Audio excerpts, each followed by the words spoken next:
د دې آیت کې علما لیکي وایي د پښتونخوا جلسې له د نیشنل جلسې له د منظور چیش دي پښتین دي که بینچو د چیش دي خدای دې تباه و برباد کړي د ده خنزیر جلسې له ورتلل علما لیکي په دې آیات باندې حرام دی ولې دا د بدبخته زامن چې ودرېږي د خدای په آیاتو پسخند وایي عجبه دنیا جبه واوښته ووایه دنیا جبه پښتون خو به نو غټه ژره وه ښه غټه ننګوټه به وه ښه برنډۍ وې په غاړه وه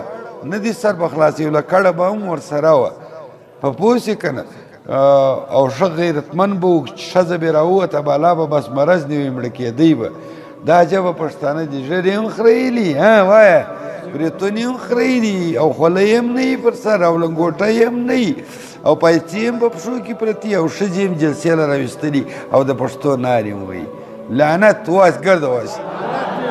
لعنت دې پر دې پلار شي ته یې زوی راوړي وایه وایه سلالاله د ده خو مور به پرته وه نو سر به یې تړلی وي څه کیسه ده ما زوی راوړی دي څه ته را زوی دي راوړی دي پښتون زوی مې راوړی دي پښتون خرغولي پښتون خو هغه و چې د ملا عمر مور پر لنګه سوی وه ملا عمر یې راوړی و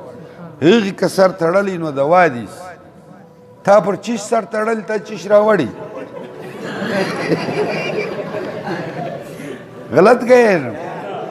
یا زه نن لږ څه ناجوړه یم دماغ مې کار ولاکه کوي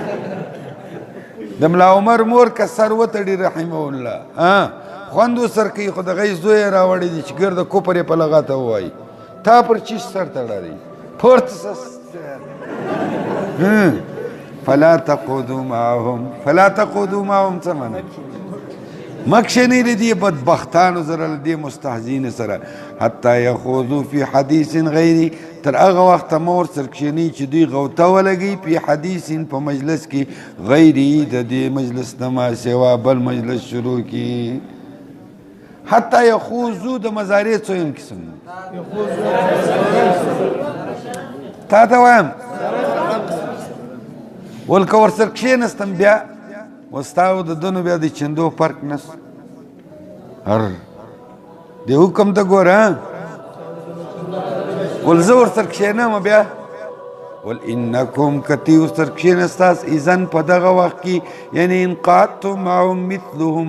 ستاو د دنو بیا فرق نستی یو مثل یاس په ګناه کې ان الله جامع المنافقین والکافرین فی جهنم جميعا